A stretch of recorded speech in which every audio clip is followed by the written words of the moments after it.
So I'm gonna go ahead and use electrical tape. It's nice and soft on this guy's snout. Not gonna hurt him whatsoever. It only sticks to itself, not the actual alligator.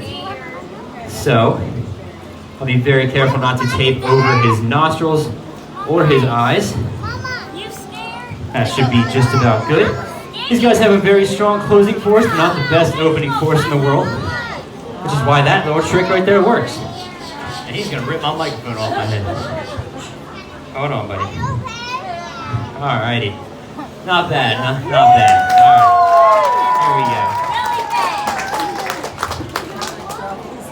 go. I'm gonna go ahead and walk outside with this guy. A little out of breath now. Hey. Alrighty, so this here is one of our one of the larger examples of American alligator that we'll use for this show.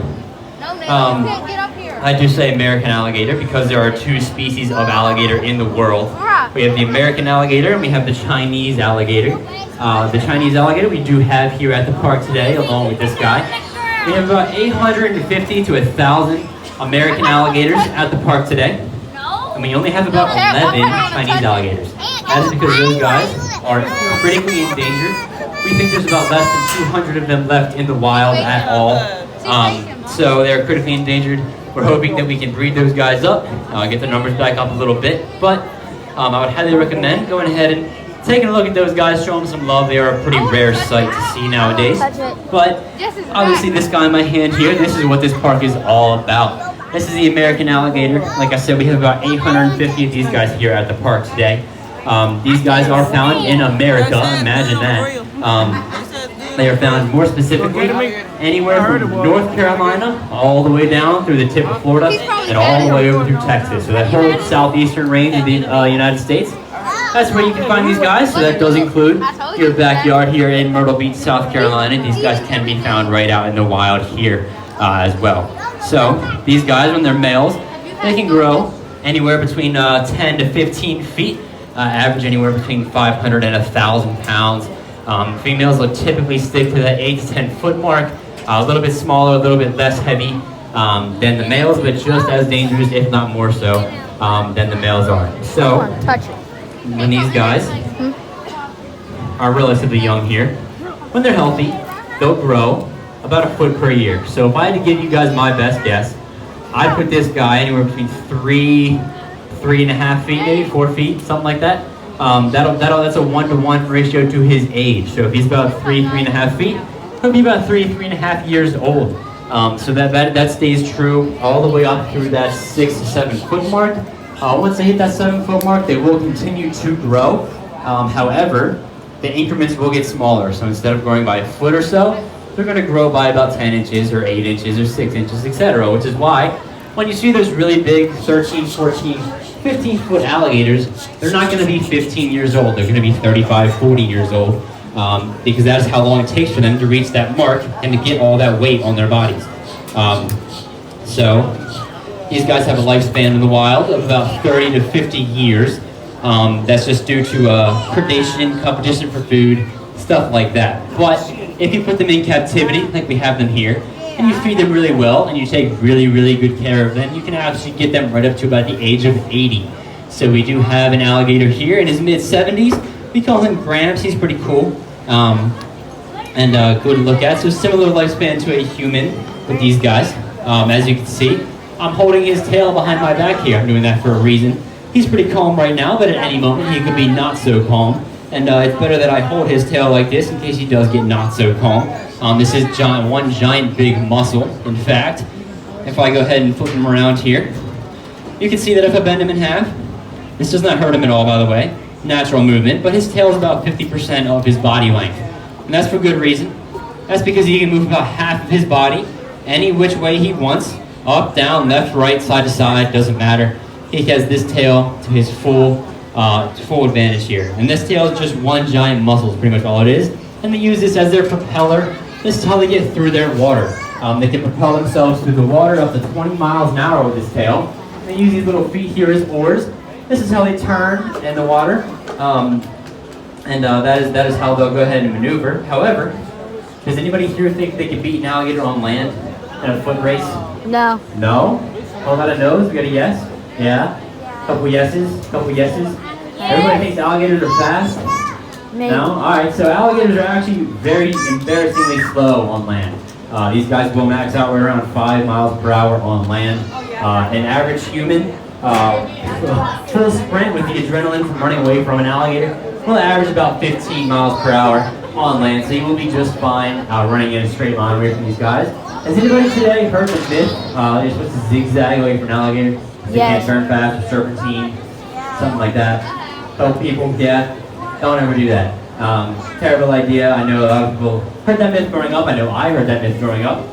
You will be just fine going ahead and running in a straight line. These guys are cold-blooded animals, which means they don't want to expel a lot of their energy if they don't have to. So they will not chase you like a dog or a cat or a wolf.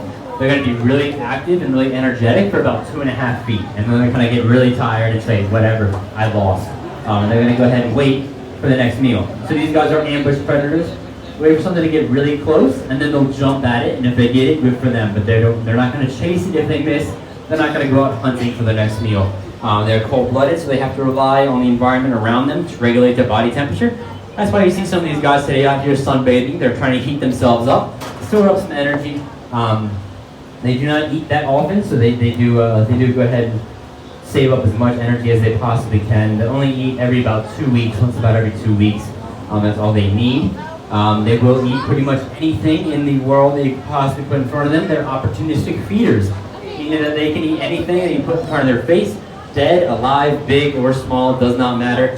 They will rip chunks off of dead things that are big. They will swallow small things whole. They will go ahead and ambush any kind of small fish for the most part. Obviously, when you get to that bigger size, they're known to wait by the shoreline and wait for a deer or a horse or something to take a drink of water and go ahead and snap their leg off and eat that and go back for more. So these guys are pretty nasty animals, and that includes each other. So these guys are cannibalistic in nature. They are more than capable of killing each other, and in fact, big alligators do eat smaller alligators all the time in nature. That's why here at Alligator Adventure, we like to separate our gators by size. So we kind of do a small, medium, large sort of system. What you're looking at in front of you is a mix between our smalls and our mediums. What I'm holding here is one of the larger examples that we're going to find in this pool here today. We just try to separate that by size, just to reduce the risk of that happening, of them hurting each other as much as possible. But it still does happen on occasion. It's part of nature, and we can't stop everything. So we go ahead and just do that, but occasionally it still happens, especially out in our wildlife and our main pool with our really, really large gators. But that's all right. We do have a lot of them here, and we do have eggs all the time. So speaking of eggs, these guys here, they when they reproduce, they're going to lay a clutch of eggs in a nest. They're going to lay about 30 to 50 eggs at a time. And what's really cool about alligator eggs is that the temperature that you incubate the eggs at will determine the gender of the alligator that comes out of the egg. So if you take an entire clutch of alligator eggs and you incubate it at a really high temperature, that entire clutch is going to be male alligators 100% of the time. Now if you take that same clutch and you incubate it at a really low temperature, that entire clutch is going to be female alligators 100% of the time. So you can determine what gender of alligator you're going to get when you hatch your eggs. But when we hatch our eggs here, we incubate, we like to hit that sweet spot, about 50-50. That's anywhere between 86 and 93 degrees Fahrenheit. That'll give you about half male, half female. And that's what we like to do here. You can't actually tell, like I could not tell you if this gator here is a male or a female if you gave me $10 million, because I have no idea. There is no external features that are going to tell me whether or not this is a male or a female. It's actually a blood test, so we can have a doctor come in, take blood and test it, and that'll tell you if it's a male or a female. But guess what?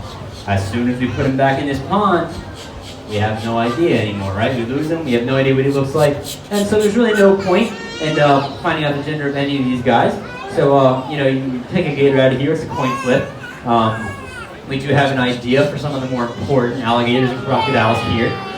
Some of our crocs down in Croc Cove, like Tommy or Bob, the alligator without the tail. We do know their genders. Bob is ironically a female. Utan up front is obviously a male. He is the biggest crocodile in the world. So he is definitely a male. And but other than that, these guys have some other cool features to them. If I hold him up to his back here, you can see these things that my fingers are on. A lot of people think these are scales or decoration or camouflage, and while that's all true, these are actually called osteoderms. And what osteoderm means is quite literally bone under the skin, and that's exactly what these are. These are solid bones, so they're very hard to touch, and that serves as their armor against mainly each other. So these guys will, like I said, attack each other, and that's why their skin is so thick and tough and durable. However, their bite force, especially when they're full grown, is more than enough to get straight through this skin here. Full-grown American alligator will have a bite force of about 2,100 pounds. They're third in the animal kingdom. That should be enough to bite right through your thigh bone in one chomp. Theoretically, they can chew through concrete as well, but we feed them chicken here, not concrete. So we can't prove that to you guys as much as we would like to. However, we can tell you that these guys are third in the animal kingdom, like I just said. They're behind two species of crocodile. They're behind the saltwater crocodile with 3,700 pounds of bite force, and the Nile crocodile with 5,000 pounds of bite force. Over double this guy here. No clue what they need 5,000 pounds of bite force for, but good on them for having it.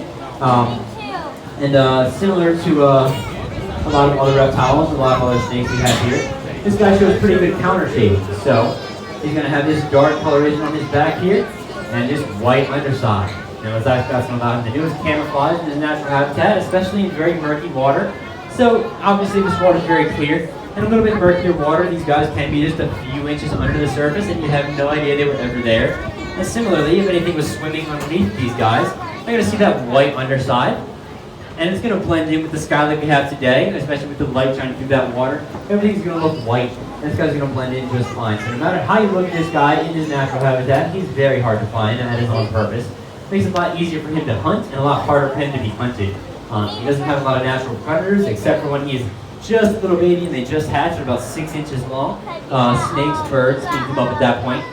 But other than that, not too much natural predators other than themselves. Lastly here, I will tell you one thing that could be quite helpful, especially in the wild. If you're out in the wild and you're looking at something that looks like this, but you're not sure if it's an alligator or a crocodile, there are a few tips to go ahead and determine which one you're looking at there. The first of which is going to be their snout. So, an alligator snout, as you can see, is relatively U-shaped, short, stubby, flat, and wide. So that is a characteristic of all alligators. All alligators are going to have that U-shaped snout. Crocodiles, any species of crocodile, is typically going to have that more V-shaped snout. It comes to a point rather than a U, and that is one characteristic. However, especially with a few species, if you don't have them side by side for comparison, they can be pretty easy to confuse with one another. So, what I like to use is the foolproof way. I actually look at their teeth. So, when an alligator has his mouth closed, so just like this guy here, they actually all have an overbite, a slight overbite, meaning that when their mouths are closed, you can only see the teeth from the top jaw of their mouth, especially right on the side there. You can only see the teeth coming out from the top jaw of their mouth. When a crocodile has his mouth closed like this, you're only going to be able to see teeth from the top and the bottom. They have a much toothier smile, much toothier bite. You will see teeth coming up from the top, up from the bottom and down from the top. And that is one surefire way to determine that I'm looking at a crocodile or an alligator. All alligators will have that feature, and all crocodiles will have that feature. It will stay true to every crocodile or alligator that you run into in the wild. So, I'm going to go ahead and open the floor to any questions you have on this guy right now. Any questions regarding crocodiles, alligators, this specific alligator, anything like that? No. Well, all right. That's good. That means we're doing pretty good then. So, I will go ahead, and this guy's pretty heavy here. So I'm going to go ahead and try to hold him up here. I will actually go ahead and be right behind this gate. I'm going to conclude the show right here. However, I'll be more than happy to talk to each and every one of you and answer any extra questions that you may have. Take any pictures. I will be more than happy to pose with him, see him edit this thing, and to bring him back out as well. Or if you want to just get a little bit of a closer look, I'll be right behind this wooden gate. Come on up. I'm here for as long as you need me to be. And other than that, you guys were a great audience, and I thank you for being here. Enjoy the rest of the day at the park. Thank you.